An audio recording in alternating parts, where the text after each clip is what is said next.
ॐ तव कथामृतं तप्तजीवनं कविभिरीडितं कल्मषापहं श्रवणमङ्गलं श्रीमदाततं भुवि गृह्णन्ति ये भूरिदा जनाः। শ্রী শ্রী রামকৃষ্ণ কথামৃত প্রথম ভাগ, অষ্টাদশ খণ্ড, চতুর্থ পরিচ্ছেদ। স্থূল সূক্ষ্ম কারণ ও মহাকারণ। শ্যাম বসু। সূক্ষ্ম শরীর কেউ কি দেখিয়ে দিতে পারে? কেউ কি দেখাতে পারে যে সেই শরীর বাহিরে চলে যায়? শ্রীরামকৃষ্ণ। যারা ঠিক ভক্ত তাদের দায় পড়েছে তোমায় দেখাতে। কোন শালা মানবে আর মানবে না তাদের দায় কি? একটা বড়লোক হাতে থাকবে এসব ইচ্ছা তাদের থাকে না। শ্যাম বসু। আচ্ছা, স্থূলদেহ সূক্ষ্মদেহ এসব প্রভেদ কি? শ্রীরামকৃষ্ণ। পঞ্চভূত লয়ে যে দেহ সেইটি স্থূল দেহ। মন বুদ্ধি অহংকার আর চিত্ত এই লয়ে সূক্ষ্ম শরীর। যে শরীরে ভগবানের আনন্দ লাভ হয় আর সম্ভোগ হয় সেইটি কারণ শরীর। তন্ত্রে বলে ভাগবতী তনু, সকলের অতীত মহাকারণ, তুরীয়, মুখে বলা যায় না। কেবল শুনলে কি হবে? কিছু করো। সিদ্ধি সিদ্ধি মুখে বললে কি হবে? তাতে কি নেশা হয়?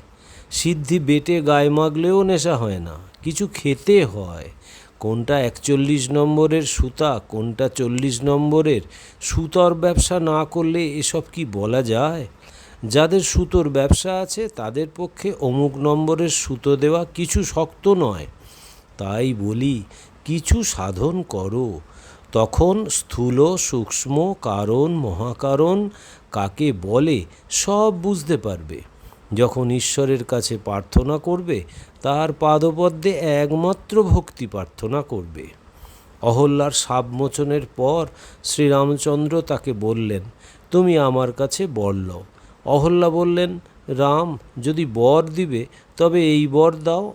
আমার যদি শূকরজনিত জন্ম হয় তাতেও ক্ষতি নাই, কিন্তু হে রাম, যেন তোমার পাদপদ্মে আমার মন থাকে। আমি মার কাছে একমাত্র ভক্তি চেয়েছিলাম। মার পাদপদ্মে ফুল দিয়ে হাত জোর করে বলেছিলাম, মা, এই লও তোমার অজ্ঞান, এই লও তোমার জ্ঞান, আমায় শুদ্ধা ভক্তি দাও। এই লও তোমার সূচি, এই লও তোমার অসুচি, আমায় শুদ্ধা ভক্তি দাও। এই লও তোমার পাপ, এই লও তোমার পুণ্য, আমায় শুদ্ধা ভক্তি দাও। এই লও তোমার ভালো, এই লও তোমার মন্দ, আমায় শুদ্ধা ভক্তি দাও। এই লও তোমার ধর্ম, এই লও তোমার অধর্ম, আমায় শুদ্ধা ভক্তি দাও। ধর্ম কিনা দানাদি কর্ম। ধর্ম নিলেই অধর্ম লোতে হবে, পুণ্য নিলেই পাপ লোতে হবে, জ্ঞান নিলেই অজ্ঞান লোতে হবে, সূচি নিলেই অসুচি লোতে হবে। যেমন যার আলোবোধ আছে তার অন্ধকার বোধও আছে, যার এক বোধ আছে তার অনেক বোধও আছে, যার ভালো বোধ আছে তার মন্দ বোধও আছে। যদি কারো শূকর মাংস খেয়ে ঈশ্বরের পাদপদ্মে ভক্তি থাকে সে পুরুষ ধন্য, আর হবিষ্য খেয়ে যদি সংসারে আসক্তি থাকে ডাক্তার, তবে সে অধম। এখানে একটি কথা বলি, বুদ্ধ শূকর মাংস খেয়েছিল। শূকর মাংস খাওয়া আর কলিক, পেটে শূলবেদনা হওয়া, এ ব্যারামের জন্য বুদ্ধ আফিং খেত। নির্বাণ টির্বাণ কি জানো? আফিং খেয়ে বুঁদ হয়ে থাকতো, বাহ্যজ্ঞান থাকতো না, তাই নির্বাণ। বুদ্ধদেবের নির্বাণ সম্বন্ধে এই ব্যাখ্যা শুনিয়া সকলে হাসিতে লাগিলেন, আবার কথাবার্তা চলিতে লাগিল। পঞ্চম পরিচ্ছেদ। গৃহস্থ ও নিষ্কাম কর্ম, থিওজফি। শ্রীরামকৃষ্ণ। শ্যাম বসুর প্রতি। সংসার ধর্ম, তাতে দোষ নাই, কিন্তু ঈশ্বরের পাদপদ্মে মন রেখে কামনা শূন্য হয়ে কাজকর্ম করবে। এই দেখো না, যদি কারো পিঠে একটা ফোঁড়া হয় সে যেমন সকলের সঙ্গে কথাবার্তা কয়, হয়তো কাজকর্মও করে, কিন্তু যেমন ফোঁড়ার দিকে মন পড়ে থাকে সেই রূপ। সংসারে নষ্ট মেয়ের মতো থাকবে, মন উপপতির দিকে, কিন্তু সে সংসারের সব কাজ করে। ডাক্তারের প্রতি, বুঝেছ? ডাক্তার, ও ভাব যদি না থাকে বুঝবো কেমন করে? শ্যাম বসু, কিছু বোঝো বই কি? সকলের হাস্য। শ্রীরামকৃষ্ণ হাসিতে হাসিতে, আর ওই ব্যবসা অনেক দিন ধরে করছেন, কি বলো?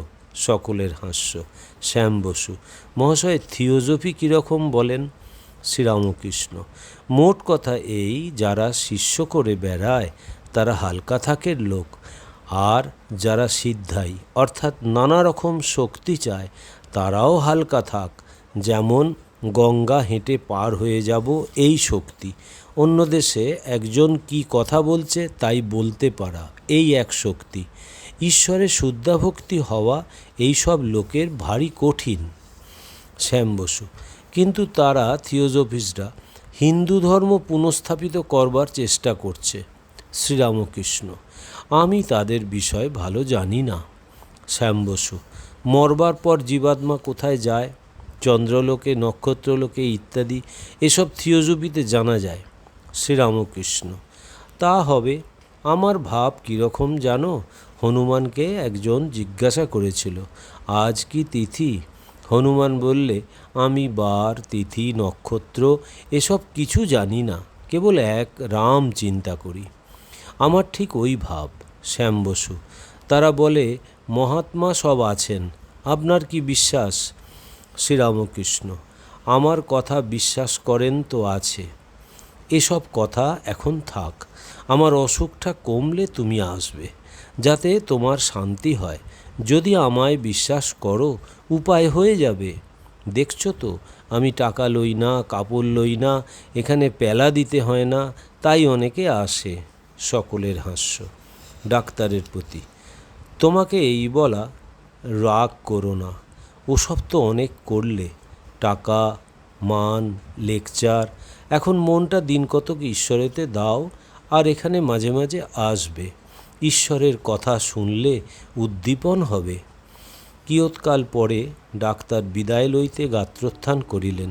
এমন সময় শ্রীযুক্ত গিরিশচন্দ্র ঘোষ আসিলেন ও ঠাকুরের চরণধূলি লইয়া উপবিষ্ট হইলেন। ডাক্তার তাহাকে দেখিয়া আনন্দিত হইলেন ও আবার আসন গ্রহণ করিলেন।